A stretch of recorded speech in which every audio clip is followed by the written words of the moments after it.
¿Qué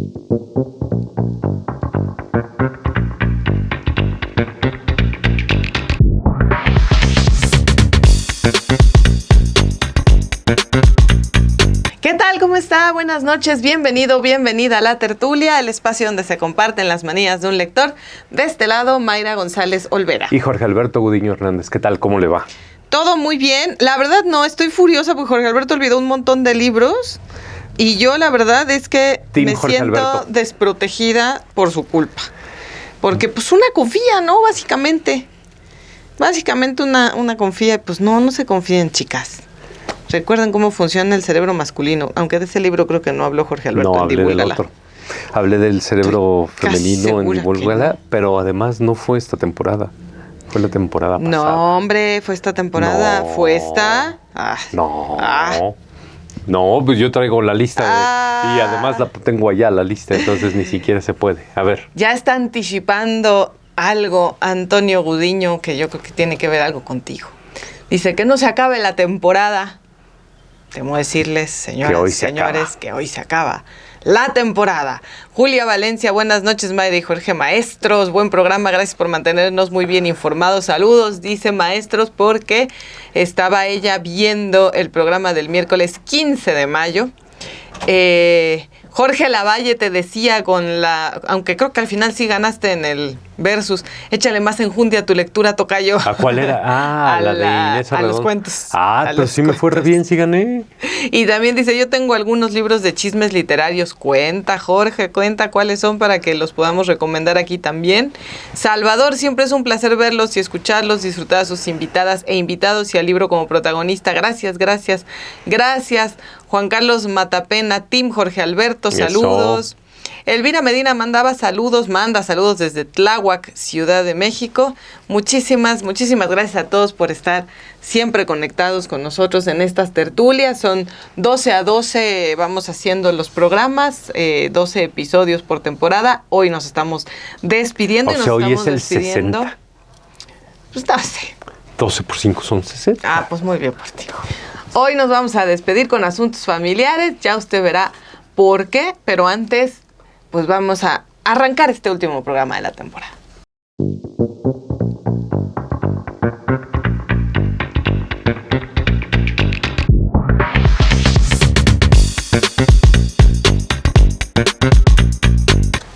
Asuntos familiares. Luego uno empieza, ya cuando es medio adulta,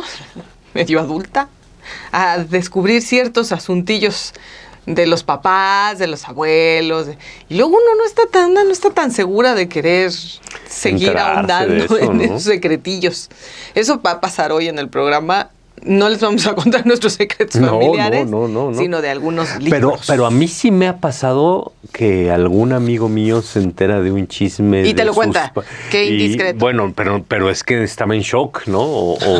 Y que cómo, pero si yo conozco a mi gente, y yo conozco a mi padre, y yo conozco a nadie. Yo confiaba en Jorge Alberto que iba a traer los libros, mire, todos desprotegidos. Traje todos porque ustedes ven un libro, pero es magia de producción. Es Crisanto que está poniendo el libro, pero no vino ese libro, no lo trajo Jorge Alberto. ¿Cómo era eso, Cri? Pues porque hay gente muy capaz. Yo no podría. Pero entonces, pues estos chismes, estos asuntos familiares, hijo nacido 3 años antes, o esta afiliación. ¿Te acuerdas de todo el escándalo que se hizo cuando Günter Grass dijo que había sido Juventud? Sí, claro. Pues eso finalmente era una especie de secreto familiar, del que no todos estaban enterados y que no sé si su familia, la verdad, yo no conozco a los, pues deben ser mayores ya también. A los Grass, seguramente. Su familia, sus hijos. Exacto, porque su familia yo creo sí. Sí, pero su familia. No, claro, pero para abajo, ¿no? Porque además ese secreto normalmente es hacia abajo, ¿no? Sí. Uno ve al padre o a la madre pues de una manera más o menos idealizada y de pronto uno se entera y pues se pone brava la cosa, sí, ¿no? Señor. Sí. Entonces ahí está ese gran pretexto literario que además para mi gusto implica 2 cosas. Uno, la revelación del secreto. Sí, evidentemente esa revelación significa contar toda una historia, pero la otra historia que implica ser el que se entera, ¿no? Yo me entero de que mi abuelita era una asesina, ¿ahora qué hago? Y esa es otra historia, ¿no? Eso, entonces claro, uno tiene que trabajar con esas dos partes a la hora de la revelación del secreto familiar. Así mero. Así que cuéntenos qué libros han leído ustedes en donde el secreto de pronto se revela y ustedes dicen, ¡ay, mi madre! Y a ver qué es lo que sucede. ¡Ay, mi madre! Ay, y a ver qué sucede en esa historia y les vamos a contar y chismear de algunos. El día de hoy, bueno, primeras palabras que además, fíjense ustedes cómo, a mí me encanta, y ya sé que siempre lo pongo que me ibas a regañar sobre la mesa. No, eso no me encanta. Bueno, regañarte sí, pero no me encanta que falten, que no traigas los libros. Y además para el cierre del programa, o sea, muy mal. Te dejas una expectativa, o sea, no, muy mal por los suelos. Yo creo que nadie se había dado cuenta. Pero yo sí tengo que compartirlo.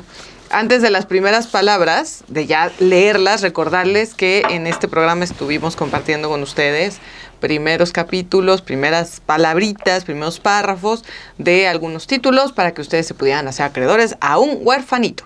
Así que Jorge Alberto ahora les va a mostrar los huerfanitos. Los huerfanitos y de hoy. Y después, después, ya casi cuando termine el programa de hoy, les vamos a decir cuáles fueron los 12 libros, incluidos el de ahora, que estuvimos compartiendo con ustedes a través de sus primeras palabras aquí en la tertulia. ¿Qué huerfanitos tienes? El primero es Lo mucho que te amé, de uno de tus consen.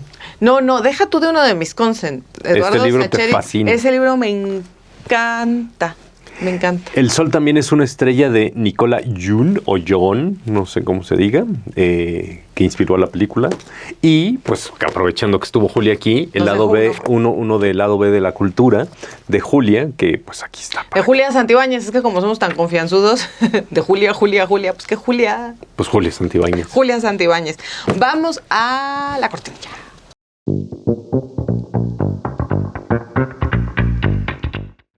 Uno. Les iba a contar algo. Bueno, ¿sabes cuánto después? 1. Hace 35 años que trabajo con papel viejo y esta es mi love story. Hace 35 años que prenso libros y papel viejo. 35 años que me embadurno con letras hasta el punto de parecer una enciclopedia. Una más entre las muchas de las cuales, durante todo este tiempo, habré comprimido alrededor de 30 toneladas. Soy una jarra llena de agua viva y agua muerta. Basta que me incline un poco para que me rebosen los más bellos pensamientos. Soy culto a pesar de mí mismo y ya no sé qué ideas son mías, surgidas propiamente de mí y cuáles he adquirido leyendo. Me encanta, lo he comentado mucho en este programa, lo he comentado a partir de la tertulia, que muchas veces Jorge Alberto y yo comentamos libros que están emparentados de alguna manera y no lo habíamos comentado. Estamos leyendo libros al mismo tiempo que están emparentados, que conversan, que dialogan, y no lo comentamos siquiera y vamos viendo cómo surgen esos vasos comunicantes aquí mismo con ustedes mientras conversamos. Y me encanta porque el invitado del día de hoy, el pretexto es Sergio del Molino. Hicimos una actividad increíble en una librería, estantería de autor, donde Sergio recomendaba varios libros. Y al final fingíamos que para los productores que estaban muy felices, diciendo, pónganse así, y ahora finjan que saben leer, y así una cosa muy... Pero uno nunca lee en esas posiciones, salvo mis hijos. Pues nosotros estábamos recorriendo los pasillos y justo me encontré este libro entre los recomendados de la librería y le dije, porque le estaba diciendo varios, ¿ese ya lo leíste? Sí, ese ya lo leíste. Le dije, ¿ese ya lo leíste? Me dijo, claro. Y claro, evidentemente todos los que amamos los libros nos dedicamos a esto, ya leímos ese libro. Y luego me recomendó otro del mismo autor, que no era el otro que ya sé, que ya se me olvidó el título, sino era otro que ya no sé porque ya se me olvidó el título, pero si lo veo me acuerdo. Ok, perfecto. Y dije, me encanta. Y me encanta que pasen esas cosas porque no sabía qué primeras palabras ibas a elegir. Pero es una chulada de libro. Recuerden, Estudio B ahorra mucho. Estudio B @sinembargo.mx, ahí está el correo electrónico para que nos digan de quién son estas primeras palabras. Y evidentemente la pista es que Mayra lo leyó en una pose muy rara en una librería. No, pero no lo leí, es que nos decían, ahora sí, ahora juntos, ya sabes cómo dirigen a veces, sí. Y ahora más azul. Sí, más azul, exacto, más emoción azul. Bueno, ahora nos vamos a lo que, pues es que ya sé a qué nos vamos. A que nos agarremos. Ese sí no lo traigo yo. Conste. Porque lo leí en digital. Ese no es culpa de Jorge Alberto, pero Team Mayra. Vámonos al versus.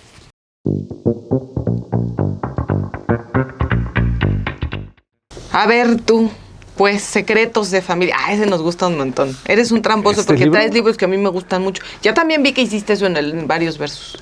Pero si tú escoges, si cada quien escoge qué trae al versus. Por eso, pero yo ya vi que tú traes unos que a mí me gustan como para que se note también mi entusiasmo. Bueno, traigo la cena de Hermann Koch, que además... Koch. Con él nos pasó algo muy curioso, pero lo entrevistamos en una fila. ¿Te cae? Lo entrevisté yo solo, creo. Ay. Lo entrevisté yo solo, ahí ahí lo entrevisté y yo estaba muy nervioso porque dije, además, el sujeto es holandés, a ver cómo nos va con la interpretación y, no sé, holandés no sé nada, ¿no? nada. Y resulta que está casado con una española, habla perfecto español, pero más que muchos. Y fue una delicia platicar con él. Entonces, y lo entrevisté justo por La Cena, que es una novela en la que hay dos parejas, con sus hermanos, ¿no? Es decir, Paul y Serge son hermanos y están con sus esposas. Ajá. En una cena, en un lugar lujosísimo, en lo que suponemos que es Ámsterdam. No estamos seguros, no lo dicen en ningún momento.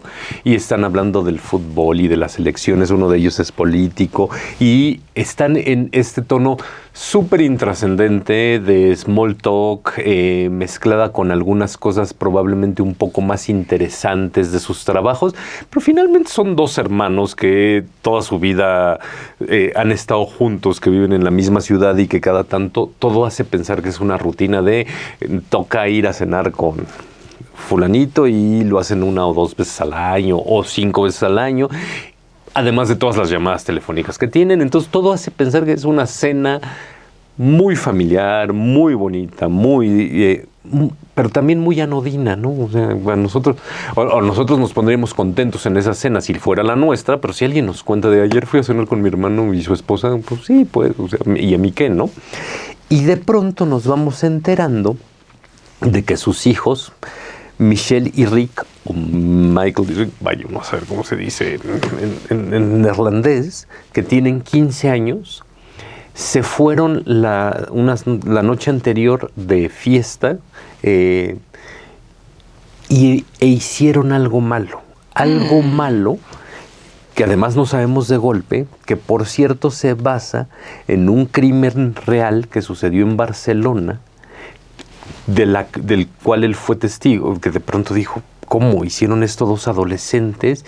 Y el juez está pidiendo 30 años de cárcel y Hermann Koch dijo, bueno, pero es que si me pasara a mí 30 años de cárcel, yo haría todo lo posible para que a mis hijos no los metieran 30 años a la cárcel o no, porque qué tanto fue un descuido, qué tanto fue un acto intencional, qué tanto hubo violencia, pero si los juzgaran en Holanda, en realidad les caerían 5 o 6 años de cárcel, no 30, y entonces empieza a haber esa discusión entre los personajes. Una discusión que además se vuelve relevante porque uno de ellos, Serge, que es político, está empezando a hacer una campaña para que voten por él, y entonces no quiere quedar manchado. Y hay entonces un montón de preguntas sobre la violencia, evidentemente, sobre la violencia que tienen estas clases privilegiadas o que son capaces de ejercer estas clases privilegiadas. En impunidad. Sí, claro. Cosa que hemos visto en un montón de casos recientes en Europa y en América y por donde sea, ¿no? Pero la otra pregunta es también, porque además a veces es muy fácil juzgarlo desde afuera, ¿no? Y decir, no, pues es que no es el caso, pero ese chavo agarró, iba a 160 por hora, iba borracho, chocó, ¿y por qué lo van a rescatar sus papás y pobre de la otra persona, no? Pero la pregunta es, bueno, pero ¿y si son 30 años de cárcel para un chico de 16 o de 17, es el doble de la vida que lleva vivida y además es mi hijo? Entonces eso nos mete en un conflicto moral que creo que Koch resuelve muy bien, no resuelve el conflicto moral, plantea muy bien la discusión moral dentro de la novela, ¿no? Al margen de que hay crítica social, de que hay indignación y que además constantemente, y esto es probablemente una de las cosas más poderosas de la novela, volvemos a la cena y llega el mesero y lleva la langosta y lleva los tragos y hay música bonita y el ambiente es impresionante. Todo está controlado. Sí, todo está controlado y alguien llega a la mesa y los saluda a uno de ellos, ¿no? Entonces creo que ese contraste es muy, muy, muy, muy poderoso. Toda la novela, evidentemente hay analepsis, hay flashbacks, pero toda la novela es esa cena, ¿no? Que llegan a que se van, es la cena. tal cual, por eso se llama La Cena. Y creo que además es una muy buena puerta de entrada para Hermann Koch, que tiene otras novelas que son muy del tipo, muy interesantes en este sentido de la exploración moral, de ser responsable de lo que uno hizo. Team Jorge Alberto, ya Mayra no trae el libro, ya ni dude. Eres un cínico. No, ese te falló a ti. Pero después de lo que hiciste y todavía tienes la cara de aquí enfrente de todos ellos, qué vergüenza. Team Mayra. Los astronautas de Laura Ferrero, mucho escuché de esta escritora española. Los astronautas es una novela autobiográfica. Es una novela que está narrando la protagonista en primera persona y que las primeras páginas parten de una fotografía en donde está ella con sus dos papás biológicos, con su papá y su mamá. Sí. Y a partir de esa fotografía se va hacia atrás a contarnos cómo es que desde niña supo que había un secreto en su familia y quiere averiguar y quiere acompañarnos también a nosotros mientras ella lo va averiguando a partir de distintos episodios de su pasado. ¿Qué pasó con esa familia? ¿Por qué esa pareja que en algún momento en esa fotografía se veían felices con ella? ¿Qué pasó con ese divorcio? ¿Por qué ella ha escuchado una versión constantemente y quizá sabemos perfectamente bien que en todas las historias hay dos versiones o más? Pero para ella misma quizá hay algo que no le han estado contando. Claramente también es cierto que la familia no suele hablar acerca del asunto. Y se llama Los astronautas porque uno de los primeros episodios de Cuando es niña tiene que ver con un momento en el que la maestra llama a la mamá porque resulta que la niña se la ha pasado diciendo que su papá es un astronauta y vive en Houston. Y entonces lleva ya un montón de tiempo diciéndoselo a sus compañeros, a sus maestros, absolutamente a todos, porque la cosa es porque tu papá nunca está en el festival, porque tu papá nunca aparece, porque además es un papá que sí está, ajá, o sea, que a veces la recoge en la escuela, pero nunca se baja del auto. Entonces siempre ella sabe en qué momento llega su papá y se sube al auto. Entonces ella inventa que este papá es un astronauta. Y entonces mientras nos va contando la historia de su familia y también ciertos traumas, que es bastante doloroso si uno se pone en los zapatos de la protagonista cuando es niña, porque empieza a confesarnos algunos momentos muy difíciles y cosas que se fueron quedando pues ya como losas en la espalda, como por ejemplo que se dan cuenta que la niña empieza a comer cabello. Y haciendo toda la reconstrucción, se dan cuenta de que ella come cabello porque cuando ella era pequeña, su madre la acunaba y a ella le gustaba agarrar el cabello de su mamá. Uh-huh. Después su mamá se vuelve más fría y nunca más lo hace. Entonces, ¿qué pasó con esa separación? ¿Por qué la mamá también cambió con ella? ¿Qué pasó con esta familia? Cada uno de ellos, de sus padres, se volvió a casar. Entonces, pues son dos familias en las que tampoco ella se termina de sentir a gusto. Y se llama Los astronautas porque a partir de esta anécdota de niña, cuando decía que su papá era un astronauta, en la novela se van cruzando su vida, lo que nos está contando, y ciertos datos sobre los astronautas, ciertos datos sobre el espacio, ciertos datos históricos. Divúlgalo. Sí.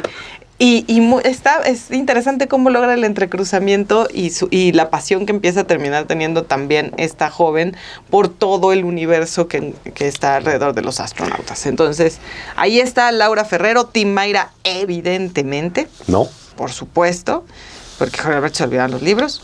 Y se le olvidó el libro del que vamos a hablar el día de hoy, que ahora va a aparecer, porque ese día sí me acordé yo de traerlo.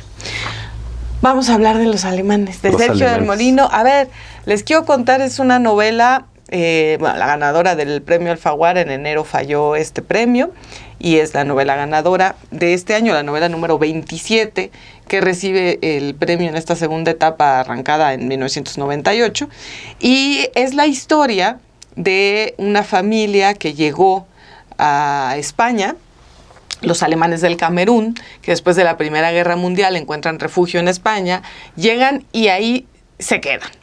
y se quedan sin formar realmente parte de la comunidad española, se quedan convirtiéndose ellos mismos en una comunidad alemana dentro de la comunidad española. Es decir, van a la escuela alemana, tienen su cementerio alemán, sus negocios son negocios totalmente alemanes, y vamos a contar la historia, vamos a leer la historia de tres hermanos que son Eva, una política, ella trabaja ahí en Zaragoza, el hermano Gaby, que es el que da pie a que la historia se cuente, porque lo que estamos atendiendo en las primeras páginas es al funeral de Gaby. Sí, no es spoiler. Un hermano rockero, un hermano que se la pasaba en las drogas, en la fiesta, homosexual, que fue todo lo contrario pues de lo que los papás hubieran querido, especialmente el papá. Y Fede, que es un hombre que se va a Alemania justo y que está trabajando en una universidad alemana hablando acerca de cultura alemana, filosofía alemana, entonces es como alguien que escapa pero al mismo tiempo está ahí. ¿Qué es lo que va a ocurrir con estos tres hermanos? Que en algún momento, debido a los intereses de otro grupo, se va a empezar a destapar por ahí un secreto que va a seguir tras otro secreto, que va a ligar a su familia desde varias generaciones, no solo el padre, sino más atrás, con los nazis. Así es. Y al padre directamente, pues con algunos atentados y algunos momentos de violencia neonazi. Esos son los alemanes, esa es la novela que vamos a conversar ahora con Sergio del Molino, así que... Vamos a la cortinilla y a la entrevista. Eso.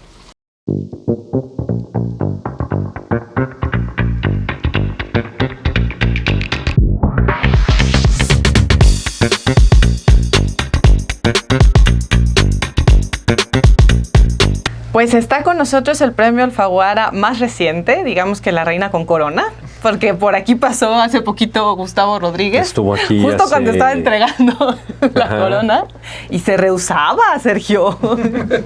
¿No? O sea, adorado, le mandamos muchos besos y abrazos. Y bueno, nos traes ya a México Los Alemanes, esta novela que en enero te enteraste, a finales de enero te enteraste que te llevabas el premio por unanimidad, con un jurado además de lujo. Sí. Muchas felicidades. Muchas gracias. Sí, por los 60 años de Alfaguara, además. Sí, claro, era un jurado especial y la verdad que fue un... De hecho, se esperó gusto. 2 años, dijo yo, sí, hasta que no esté el jurado bueno, yo no. Porque en realidad tiene TOC. Sí. Entonces, si no era número cerrado... Sí. A ver, los alemanes, 3 hermanos separados por distintas razones, separados emocionalmente, separados en su propia relación. Poco a poco vamos a saber las razones. Eva, Fede y Gaby. Entonces tenemos política, academia y show business. Sí. ¿Por qué?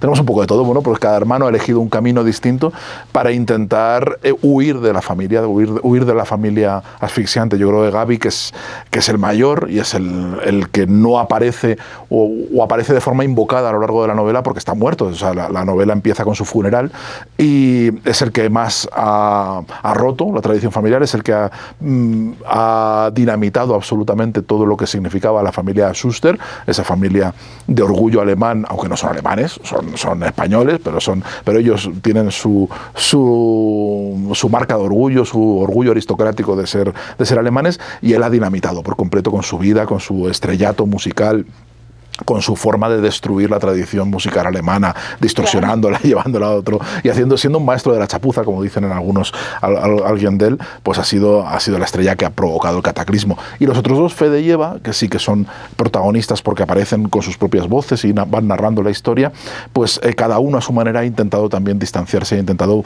crear su propio camino, saliendo de la asfixia de su propia familia, de su propia tradición. Fede, que es el menor, de una forma más digamos, más paradójica, porque en la huida se ha encontrado con el corazón de Alemania. Sale pero entra. Sí. Ha huido de la familia, pero ha acabado siendo el único que ha vivido del alemán, de la tradición alemana. Es un profesor universitario. Y Eva, pues intentando, pues a lo mejor purgar los pecados inconscientes de la familia, metiéndose en política e intentando ser honrada. Y control, ¿no? También, y ella que le gusta también el control y arreglar las cosas, como lo hizo también con el negocio, lo tuvo que hacer con el negocio. Claro, ella cree que puede controlarlo todo, y que puede arreglarlo, y que puede enmendarlo, y evidentemente pues se va a ir desengañando.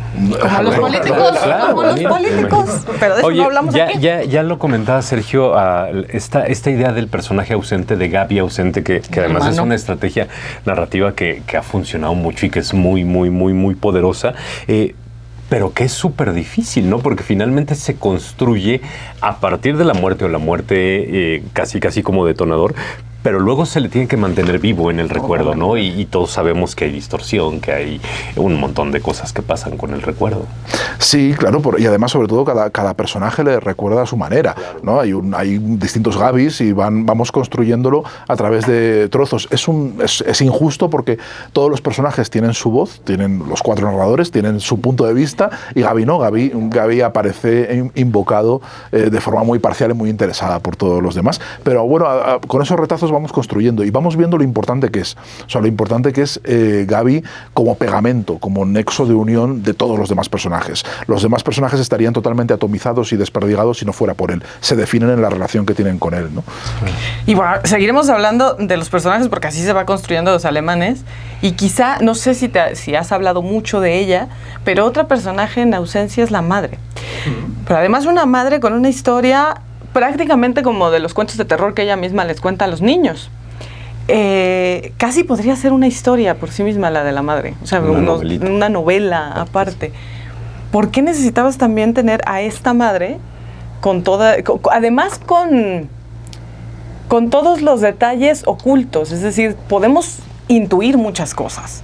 Podemos pensar, además con el antecedente y el padre y el contexto alemán, en muchas situaciones que tuvo que vivir, pero no las sabemos.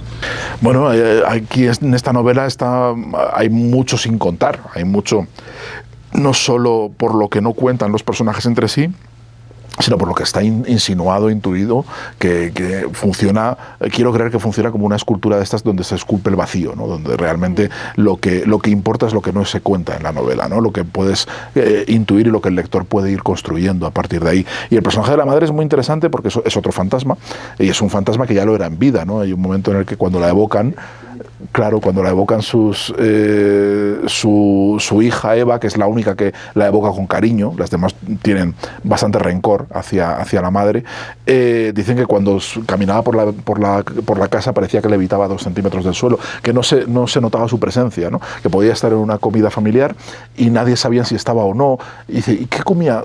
Recuerdan, ¿no? En un momento dado en las comidas familiares, dice, ¿qué comía mamá? Dice, este es un plato que pedía mucho mamá. Dice, sí, no me acuerdo. Dice, no sabemos qué pedía. La borraron por completo. Estaba borrada, estaba desdibujada desde el principio. Es una mujer que ha sido víctima de la construcción atroz de esa familia, y desde el principio ha estado siempre en un plano transparente, en un plano fantasmagórico, ¿no? Ya en vida era fantasma. Y ahí la música es el gran contraste con Gaby también, ¿no? La música que es una de las partes hermosas del personaje de la mamá, su relación con la música, o su intento de escape con la música. Ella es muy melómana, es pianista frustrada. Yo sospecho que es mejor pianista de lo que ella se cree, pero es pianista frustrada, y ha transmitido la melomanía pues a sus hijos, y es el vehículo melómano, además porque su marido no lo es, que su marido es un sordo musical y un animal en muchos sentidos, ¿no? Es un vendedor de salchichas.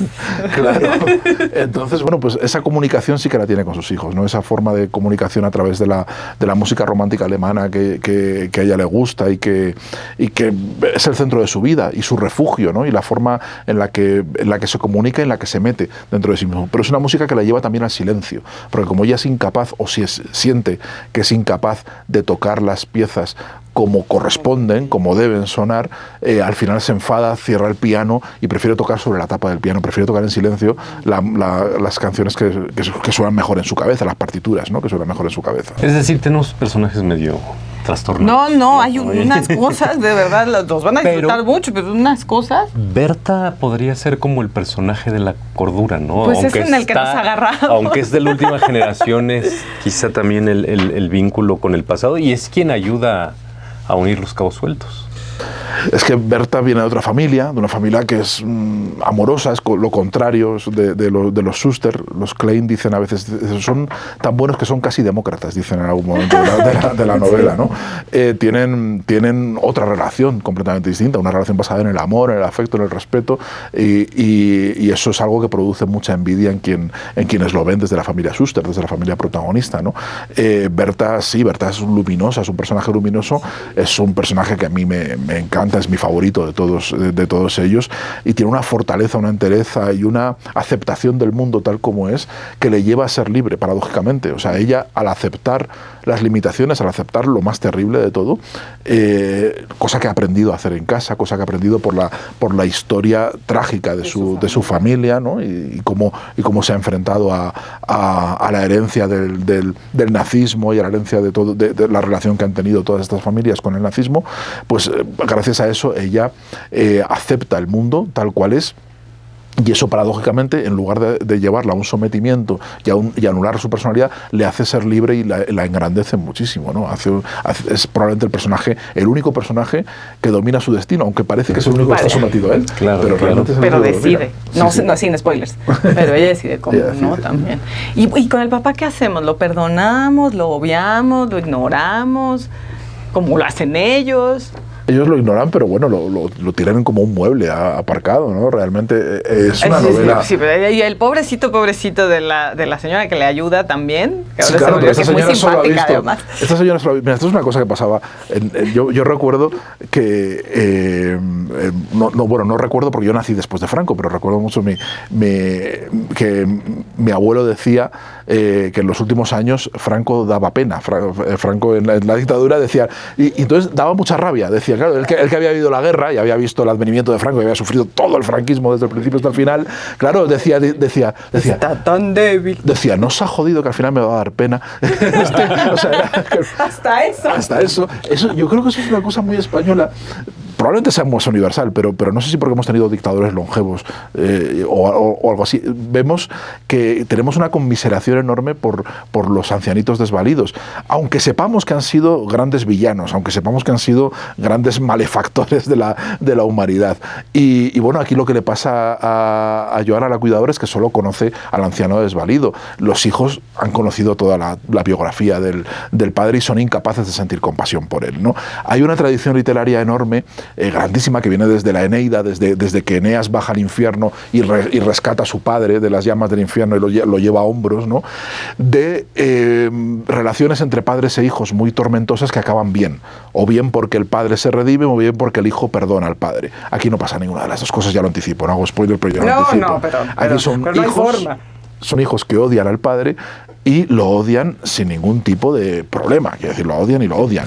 Y lo odian sin saber todavía gran parte de la historia. O sea, sí, solo por lo que les ha tocado, a priori. O sea, sí, luego voy a tener más razones. Antes de lo que Sergio les tiene que contar a los personajes. Bueno, y además hay una cosa también, ahorita dijiste, es muy español, eso es muy mexicano también, ¿eh? Sí. Te diré que sí, es muy mexicano. Pero hablo de México solo para hacer un paréntesis, porque eso se tiene que hablar aquí, en la parte de la gira de Sergio, que es en México, porque México sale en los alemanes. Sí, sale un poquito. Sale bastante sórdido. Sale bueno, los barrios divertido. Es una juerga que tiene Gaby, porque Gaby, claro, como es un músico que tiene mucho éxito y parte del éxito, como suele pasar con los músicos españoles, el primer país donde triunfan es México siempre, ¿no? Triunfar equivale a triunfar en México fundamentalmente y luego ya el resto del mundo, ¿no? Pero claro, él ha tenido mucho público en México, ha tenido mucho predicamento y viaja mucho, entonces bueno, pues sus jaranas y sus juergas se las corre en México, sí, y hay una evocación, un recuerdo de alguien de su séquito que cuenta una noche en un barrio familiar donde creo que no ocurren esas cosas, ¿no? Es un barrio muy familiar y muy tranquilo, pero que yo por la noche lo transformo en una bacanal. O sea, a ver, me lo han afeado, me lo han dicho, dice, pero ¿cómo va a ser eso en Coapa? ¿Cómo va a pasar esas cosas? Si es así en Cuapa. Te lo ha dicho gente que no. Sí. No, en Cuapa, pero por supuesto, porque además de ahí venimos, ¿verdad? Yo la primaria y la secundaria las hice en Cuapa. ¿Y verdad que también te sonó? O sea, los tugurios. Sí, lo que pasa es que en la mañana que yo claro. Pero esto ocurre de madrugada. Esto ocurre. No, si cuapeños tampoco, o sea, no digan que no. O sea, tampoco digan que no. Hay unas tortas buenas. Ahorita hablamos. Y mira, Berta, sin duda, como dice Sergio, es la que mejor nos cae, a mí también. Pero al Gaby me hubiera gustado conocerlo muchísimo. Sergio, a ver, pongámonos un poco técnicos, hablemos de la estructura. ¿Por qué decides contar desde este juego de perspectivas del que ya habías mencionado un poco al principio y este asunto que parece que se están pasando la estafeta, ¿no? En una carrera de relevos. ¿Qué te ofrecía esta multiplicidad de registros narrativos? Bueno, muchas cosas. Primero, divertirme escribiéndolo, que eso sé que es complicado, y entonces para mí creo que la novela también es el arte de complicarse la vida del escritor. Yo creo que si te lo pones muy fácil, la novela se resiente. Tienes que estar despierto y tienes que hacer algo que te interese y te estimule. Y a mí me interesa mucho la primera persona, y aquí me interesaba hacer una primera persona plural, pluralizarlas, ¿no? Subrayar la subjetividad del relato, subrayar que cuando alguien cuenta una historia desde su punto de vista, cuando otra persona la cuenta también, no es la misma historia desde dos puntos de vista, sino que son dos historias radicalmente distintas, porque el narrador transforma la historia, ¿no? Es el meollo del corazón de la historia, la razón de ser de la historia, ¿no? Entonces, bueno, yo quería dar distintas verdades que se van sumando unas a otras para que sea el lector el que vaya completando la historia y se vaya implicando dentro de esta familia, ¿no? Y se vaya metiendo dentro de la historia. Y así el lector es el que tiene las claves. Facilito al lector todas las claves. Mira, hay un consejo de un libro lleno de consejos buenísimos que deberían leer todos los escritores, no solo los cineastas, que es El cine según Hitchcock, con las conversaciones con Truffaut. Es un libro clásico de la cinefilia, ¿no? Las conversaciones que hace Alfred Hitchcock, que es el gran contador de historias y da muchísimas claves, ¿no? Y él explica el suspense de cómo le pregunta, ¿no? Señor Alfred, señor Hitchcock, ¿cómo es el suspense? ¿En qué consiste? Y él explica muy gráficamente, dice, mira, el suspense consiste en una conversación entre dos personas. Dice, tú estás filmando una conversación en un restaurante, dos personas están hablando de banalidades, de lo que sea, ¿no? Tú estás filmando la conversación. Entonces la cámara hace un paneo hacia abajo y vemos que debajo de la mesa hay una bomba que va a explotar en algún momento. Y los comensales no saben que está la bomba, pero el espectador lo sabe. Entonces dice, la conversación adquiere otro significado. Bueno, pues yo he intentado colocar esa bomba, yo he intentado darle claves al lector que los personajes desconocen. Entonces, bueno, el lector se involucra dentro de la historia y le da otro significado a los monólogos que está viendo, ¿no? No son solo los monólogos aislados y la versión, sino que el lector, como maneja otras claves y sabe lo que piensan los demás, cosa que los personajes no saben, puede involucrarse dentro de la historia y puede interesarse mucho más por ese mundo y sentirse parte de él, ¿no? Que además se encabalgan. O sea, o sea, en algún momento se entrecruzan, hay ciertos pequeños momentos que se repiten, ¿no? No es que se repita todo el capítulo ahora desde la perspectiva que, bueno, ha habido quienes han hecho ese ejercicio también, sino que los vas encabalgando para casi como si estuviera en un teatro, ¿no? De espérame ahí, porque eso no fue así, ¿no? El clásico entre los matrimonios de no, yo lo voy a contar mejor. Y eso también es material, lo decíamos en un programa anterior, de chisme. Entonces, por eso también los alemanes se ponen muy bueno. Es como se construye el chisme. Sí, claro, por supuesto. O sea, a mí me parece muy bien analizar la estructura y hablar de literatura, hablar del texto. Me parece fenomenal y yo creo que es lo que más me gusta del mundo, por supuesto. Pero yo quiero que el lector se sienta en la historia. Yo quiero que el lector no piense en estas cosas y que le vayan pasando, ¿no? O que reflexione después, una vez ha leído el libro, pero que le interese la historia, que le interesen los personajes y que se sienta parte de ellos, ¿no? Y la técnica tiene que estar subordinado a eso, ¿no? Toda esta filigrana está subordinada a que el lector se olvide de ella. y pueda meterse y lo que vea sea el cementerio, el chisme, el que quiera saber por qué este personaje dice lo que dice, bueno, y que vaya avanzando así. Por eso y le dedicamos un programa al chisme. Bueno, a la poesía y al chisme hace tiempito. Esto tampoco es spoiler. ¿Por qué decides que estos personajes, hablábamos al principio, los 3 hermanos, bueno, incluso Berta también, como esta otra generación, ¿por qué decides que ya ahí se acaba la generación de estos alemanes? ¿Por qué no tener un bebito por ahí que digamos, ¡ay, Dios mío, el anticristo al rato! O sea, porque a mí me gustan mucho 2 cosas clásicas de la narrativa clásica. Me gustan las novelas familiares y las novelas de fin de raza. Me gustan los finales, el desmoronamiento, el final de todo, ¿no? Esos 2 subgéneros me encantan, me chiflan. Entonces, bueno, a mí me hacía mucha ilusión escribir tanto una novela familiar como una novela de gente que se agota, que se acaba ahí, ¿no? Hay una saga y ya sabemos que eso no va a seguir y ellos tienen la conciencia de que son los últimos.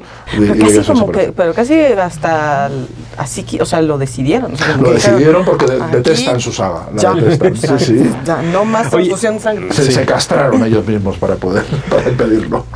Luego nos resulta que todos los alemanes parte de una serie de reportajes y entrevistas que hiciste. ¿Qué fue lo que más te sorprendió de esta historia dentro de la historia tan poco conocida? Bueno, fíjate, yo agradezco que no hayamos hablado de eso hasta ahora porque hay mucho, se ha centrado mucho la lectura del libro en ese fondo histórico, pero en realidad es la excusa para contar la novela familiar, ¿no? Sí, bueno, los Schuster pertenecen a un grupo de alemanes que se llaman los alemanes del Camerún, que existen realmente, que existieron, que fue un episodio real que yo descubrí porque estaba completamente olvidado hace unos cuantos años, ¿no? Y que hice una serie de crónicas y conocía descendientes a las familiares, lo investigué y bueno, a mí siempre me ha llamado la atención la peculiaridad, o sea, primero lo raro, lo inclasificable de ese grupo.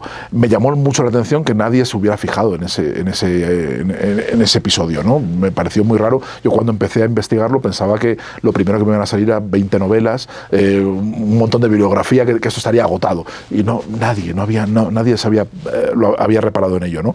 Con lo cual, bueno, lo primero que me llamó la atención es decir, qué bien, o sea, en este mundo hiperexplorado, donde parece que todo está ya dicho y todo escrito, pues parece que hay un sitio, un espacio, un huequito para poder contar una historia, ¿no? Y cuando tienes eso, yo creo que lo tienes que aprovechar enseguida, ¿no? Independientemente de lo que te provoque.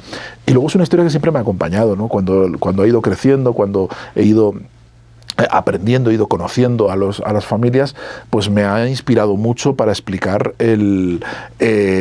para explicar el desarraigo, para explicar las cuestiones de identidad que son muy importantes para mí, la construcción de las patrias, todas estas cuestiones que he ido abordando en otros libros de mi obra, pues siempre esta historia me parecía que la ilustraba y que las llevaba a un nivel narrativo muy, muy interesante. Sí.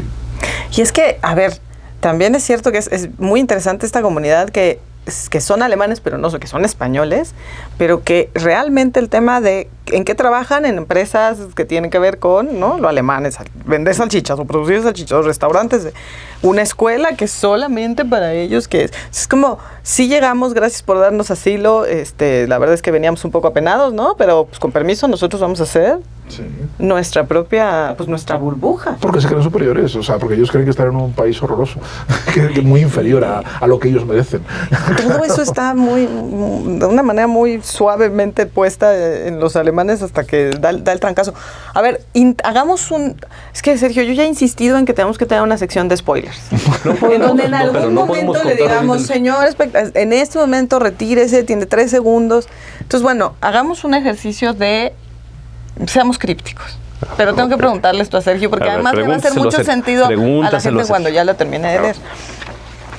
A ver, decides que en tu novela, de haberlos, los villanos en el momento actual son los otros.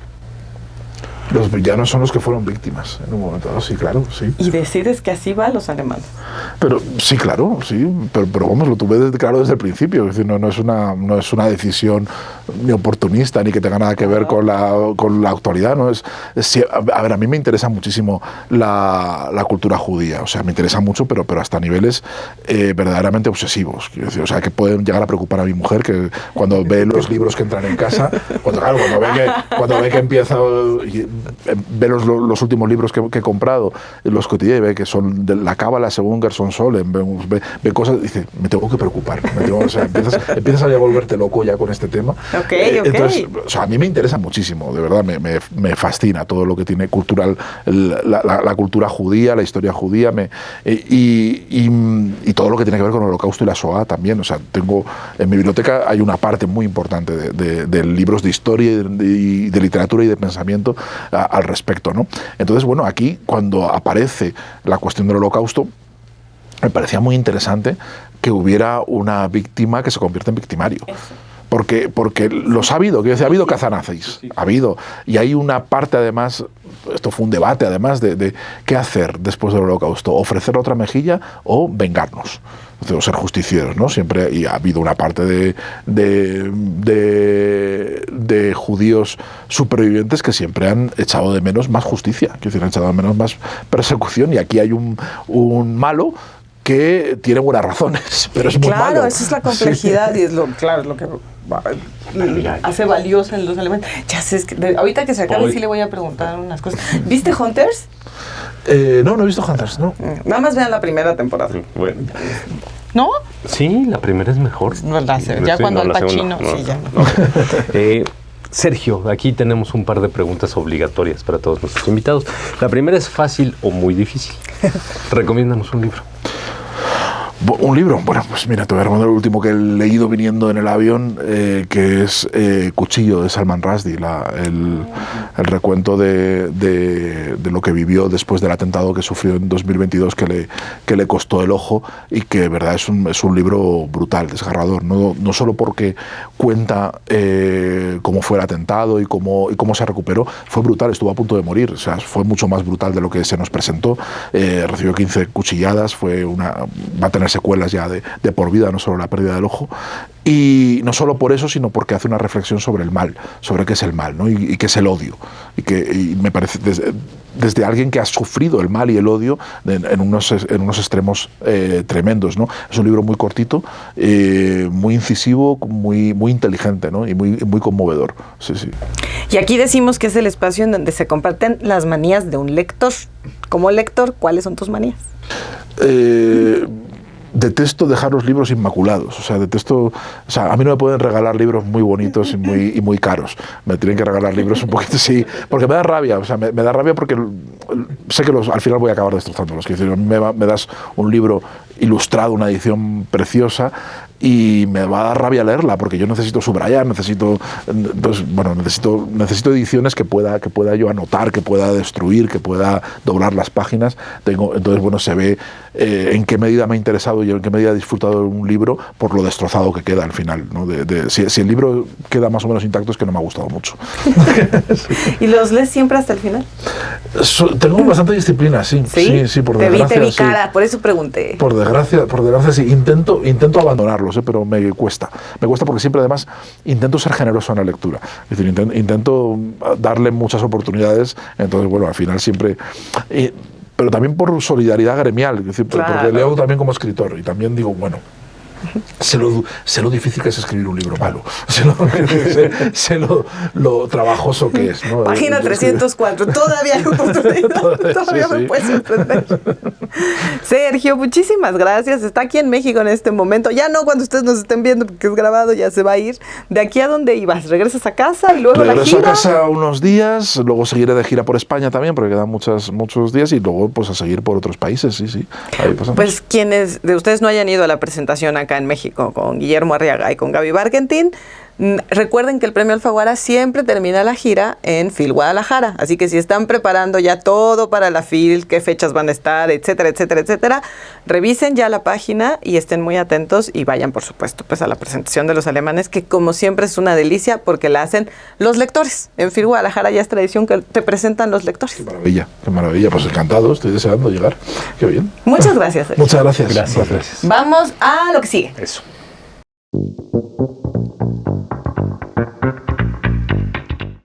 Ahí está Sergio del Molino. La verdad es que es muy interesante la novela. A mí me gustó mucho el tema de las perspectivas, de te paso la estafeta, de nada más recuerdo un cachito de la historia para que no se me pierdan. La verdad me gustó mucho, sí, mucho.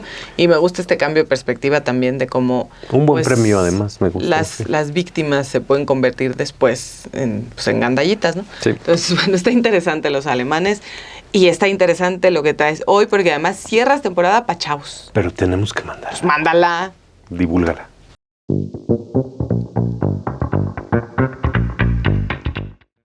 Cierras temporada con uno para chavos, eso está padre. Cierro temporada con uno para chavos, pero también pensé en ti.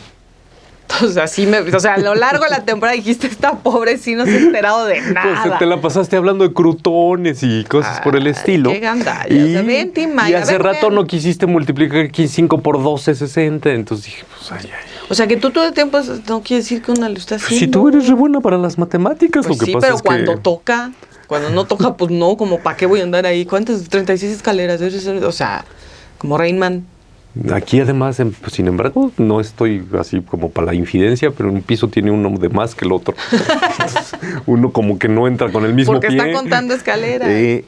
Traigo un libro que se llama El origen del universo, de Lucy y Stephen Hawking. Exacto. Lucy clásico. es hija de Stephen Hawking, pero aquí, a ver, evidentemente los temas son los mismos, el origen del universo, los crotones y el Big Bang y todas esas explosiones. Sin embargo, está contado a manera de novela. Lucy Hawking es escritora infantil y juvenil y forma parte de la serie de este personaje, enséñalo ahí en la portada, que es George, que llegan a un lugar y entonces les van a explicar tal cosa y de pronto se crea una intriga que se tiene que resolver, que evidentemente es un planteamiento novelístico que sirve para que lleguen las grandes explicaciones, ¿no? Entonces, en ese sentido, como que tiene un punto en común con el gato, ¿te acuerdas del gato zombie? Sí. Claro, que es, también de chavos, sí, cierto. Que es contar la historia de unos chavos, de unos niños o adolescentes, y que eso genere el pretexto para contar esta otra historia, que es la del origen del universo. Ahora bien, creo que este libro tiene 2 o 3 cosas diferentes. A ver, lo primero, sí es para chavos o sí es para principiantes, pues, ¿no? Para quien nunca ha oído de los crutones y sigue pensando que son parte de la ensalada, que en realidad estamos hablando de fotones y gluones y esas cosas. Yo no. Es un libro de iniciación para entender justo el origen del universo. Lo segundo, lo que está mostrando Mayra, trae unas fotos increíbles. Sí, están bien padres. Súper padres, de diferentes lugares del universo.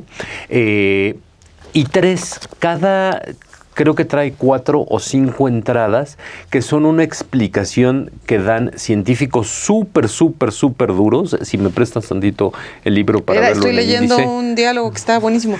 Explicarás a la orden lo que has hecho, dijo Susubin. Eso podría ser muy molesto, murmuró Eric, pensando en Freddy. Y ellos decidirán si puedes seguir siendo el guardián y custodio de Cosmos. Ya me he encargado de tu viaje. Eric se puso pálido. ¿Quiere decir que quieren quitarme a Cosmos? No pueden hacerlo, exclamó George. Es injusto. Ya veremos, dijo Susubin. Eric, tienes que marcharte ahora. Te recogerán en tu casa. ¿A dónde voy?, preguntó Eric. Al gran experimento. Como no tengo idea de qué es lo que está pasando. El gran experimento es el del CERN. Van al CERN. ¿Pero a quién van a salvar o qué? Bueno, no spoiler. A ver, hay cuatro entradas que están escritas, una por Stephen Hawking. Enséñalas. Pues si no veo yo. Otra por Michael Turner, de la Universidad de Chicago. Otra por Paulo Davis, de la Universidad de Arizona. Y otra por el Dr. Kip S. Thorne, del Instituto de Tecnología de California, pero que son entradas que están escritas precisamente para este libro. La de Hawkins es la creación del universo, la de Turner, el lado oscuro del universo, la de Davis, la sorprendente utilidad de las matemáticas para entender el universo, y la última, agujero de gusanos y viajes en el tiempo, que son como en medio 2 paginitas, así, con una claridad tremenda que, bueno, hay una de 3 paginitas, pero y que además lo firman con su nombre de pila, ¿no? Que ya para darle familiaridad. Se acerque muchísimo. Entonces, Éntrele, está bueno y Mayra lo va a leer por el asunto de las ensaladas. No, y para ver qué está pasando, porque ya si a Kikín le quieren quitar el, no sé qué, el Cosmos, o qué, ¿cómo se llamaba? ¿Tribilín o qué? No. Ya. Mayra ya está... Ya destrozando. Divúlgala. Nunca, jamás mente lo haría, porque además me queda claro que es la sección favorita de muchos, de la gran mayoría, y qué bueno, porque sinceramente también está muy, muy rico que estés compartiendo con nosotros estos libros. Y de compartir y seguir compartiendo se tratan las tertulias, así que como ya se nos está acabando el tiempo, literalmente, porque ya se está acabando la tertulia, vamos a ver qué estamos leyendo y luego hacemos un cierre muy bonito, muy emotivo, con harto llanto de la temporada. ¡Vámonos!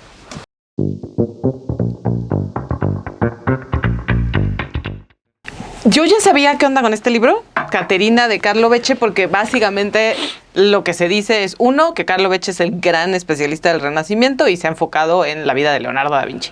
Y luego, pues como una le da el marqueteo y una ya sabe cómo funcionan las cosas, pues esta cosa de este libro es el que va a contar la verdad sobre la madre de Leonardo da Vinci, que era una esclava. ¡Wow! Y entonces está el secreto, ¿no? Y entonces está bien bueno porque está choncho y todo. Dije, vamos a entrarle. Y me sorprende, o sea, yo pensé que me iba a encontrar con otra cosa, y me sorprenden los primeros capítulos que ya estoy leyendo, porque el primero, los capítulos se están contando en primera persona, o sea, como que se van pasando el micro.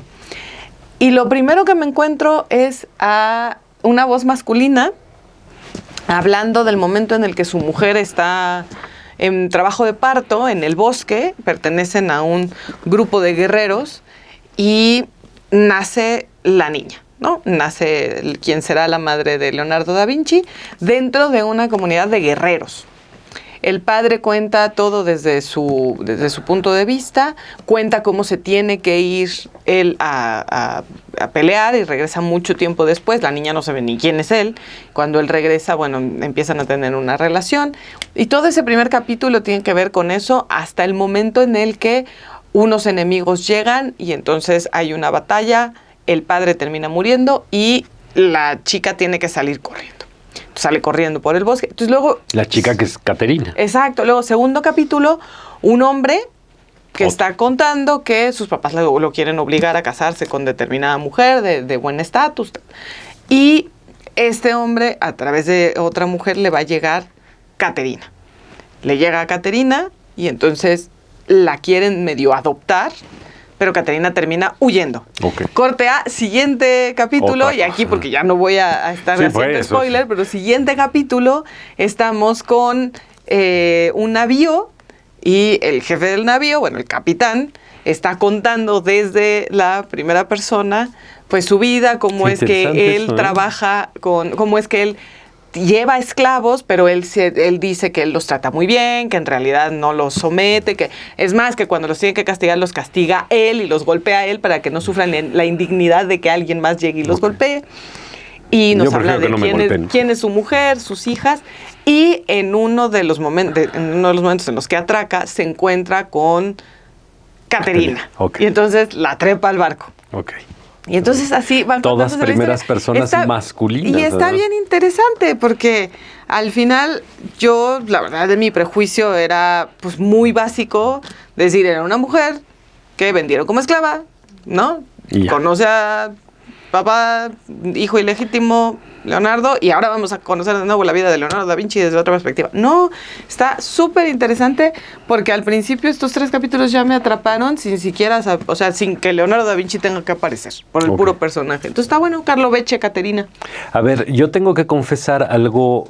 Este es el libro que estoy leyendo, se llama Los Escorpiones de Sara Barquinero, que es de todos los libros que he traído a que estoy leyendo, el que en porcentaje menos he leído. Hay unos que cuando llego aquí ya estoy a punto de acabarlos. Sí, me queda claro. Este es el de los que más me falta. Y lo empecé a leer básicamente porque Mayra llegó un día, lo puso en el escritorio y dijo, así, eso dijo. Ay, sí, muy obediente. También le dije, estos libros son para el programa, que no se te vayan a olvidar. Pero no lo hiciste. Eso fue. Y a ver, y el cintillo era espectacular y decía la primera candidata a la novela de 2024, esas cosas dicen. Y también decía cosas como Por fin y Sara Barquinero y de pronto, pues, uno dice, pues me lo voy a echar, y uno abre, y Sara Barquinero tiene 25 años. Cuando escribió esto tenía 25 años y es una novela de 800 páginas. Entonces, ya uno dice... Y no es la primera, además, ¿no? Y además tiene menciones de gente de Babelia, ¿no? Creo en este libro hasta aplaudir. Y uno dice, pues los de Babelia son críticos. Y entonces uno lo empieza a leer, porque además, ¿y los escorpiones qué? Y luego, porque uno ve el de Becci y dice Leonardo y la Mona Lisa, pues los escorpiones, y sale también una pintura como renacentista también. Sí. O sea, y uno dice, ¿esto qué? Y entonces uno empieza a leer. Y resulta que la novela empieza con que Thomas y Sara están encerrados en algún lugar que ni ellos saben qué es, que están sufriendo, pero no sabemos bien por qué, que tienen las manos atadas, no sabemos bien por qué. Y luego se acaba ese capítulo en el que, no sabemos nosotros y ellos tampoco. Están como, uno puede pensar, fue un secuestro, fue una...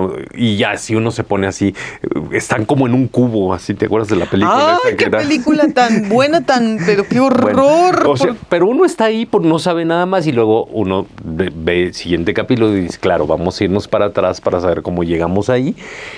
Y en ese irnos para atrás resulta que en el primer capítulo Sara está un poco inquieta porque no le ha llamado Thomas, con quien tiene una relación que empezó por internet y que siguió por teléfono, y que son súper fieles a sus costumbres de nos hablamos tal día, tal hora, tal día, tal hora. Siguen sin conocerse físicamente, pese a que los dos viven en la misma ciudad, y estamos a viernes y Sara dice, es que desde el miércoles no me habla, y el miércoles nos íbamos a ver, por primera vez nos íbamos a conocer, y entonces dice, bueno, no, voy a hablarle. Le habla, le contesta una mujer, le dice, es que Thomas está muerto. Que la canción. Thomas está muerto, y le da los datos va al funeral. Thomas está muerto, se suicidó el mismo día que le iba a ver a ella. Y entonces uno dice, aquí hay algo que no cuadra, porque cómo estaban juntos antes y ahora no están juntos, pero además nos iban a contar ahorita lo que... Y ahora todo está contado en primera persona desde Sara. Es de suponer que al rato va a haber otra persona. Y además hay algo que pues probablemente no he hecho bien, pero tiene que ver la novela con una conspiración de personas de un grupo llamado Los Escorpiones, que se dedican a convencer a la gente o a influir en la gente a que se suicide. Entonces todavía estoy ahorita metido en un caos un poco, porque estoy súper interesado, me está gustando lo que he leído. Hay una voz que va bien, me parece que está ligeramente largo, pero bueno, ahí voy, bueno, con lo que llevo, pues. Pues que hay cosas, pero además luego uno le hace así y se encuentra partes rarísimas, porque hay partituras, ya justo ahorita no he visto ninguna. Yo tampoco, yo que estás hablando de otro libro, Timaira, no es este libro, pero... Nada, en lo absoluto. Aquí están, mira, ahí están. Entonces, pues me está interesando mucho, y creo que es una buena apuesta, y además ya va a empezar el verano, y pues ya. 800 pues mira, para los meses que faltan para la siguiente temporada, yo creo que ya lo acabas. No, antes no, ¿qué pasó? Las 800 páginas. Nos estamos despidiendo de esta temporada, gracias por habernos acompañado, y como lo prometimos hace algunos programas, ahora sí vamos a hacer el repaso de los 12 libros que también fueron recomendaciones de la tertulia al fin y al cabo, pero a partir de sus primeras palabras. A ver, ¿cuáles fueron, Jorge Alberto? La tregua, de Mario Benedetti. El horizonte, de Modiano. Patrick Modiano. El general del ejército muerto, de Ismail Cadaré. La montaña mágica, de Thomas Mann. Piedra de sol, de Octavio Paz. Me llamo Rojo, de Orhan Pamuk. El guardián entre el centeno... ¿Por qué no apunté los autores? El guardián entre el centeno, de Salinger. Las minas del rey Salomón, de Haggard. La muerte, de Artemio Cruz, de Fuentes. De perfil, de José Agustín. El mar, de John Banville. Y hoy... Una soledad demasiado ruidosa de Baumil Raval. Baumil Raval. Ahí estuvieron las primeras palabras, los títulos y los autores que fueron el pretexto para que ustedes pudieran adoptar un huerfanito. Qué gusto a todos ustedes que tienen ya su huerfanito, si no han subido fotos y no han compartido el hecho de que la tertulia ya les dio uno en adopción, pues pónganlo por ahí en las redes sociales. Y sin más, nos vamos a despedir ya de esta temporada. Seguimos en redes sociales, estamos en Twitter ambos, en Instagram también me encuentran a mí. Tenemos varias actividades, tu libro y tus novelas siguen por ahí deambulando para que también las vayan a buscar. Se siguen paseando y además, bueno, si conoce usted personas a las que les gustan los libros, pues invítelas a ver los episodios de La Tertulia. Están todos, de la 1 a la 5, están las 60 emisiones. Así es.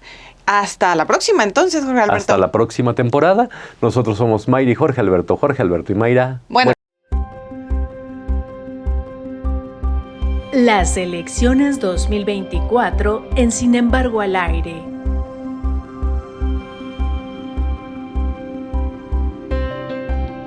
...2 de junio... cobertura sin descanso desde el mediodía hasta el cierre de la jornada. A las 12 horas, Montserrat Antúnez y Dulce Olvera. A las 2 de la tarde, Romina Gándara y Pedro Mellado. A las 4 de la tarde, Daniela Barragán y Perla Velázquez.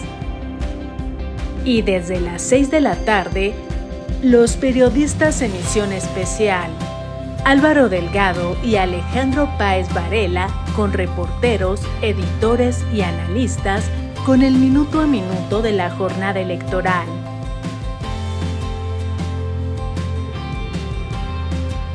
...2 de junio... cobertura sin descanso desde el mediodía hasta el cierre de la jornada. Las elecciones 2024 en Sin embargo al aire.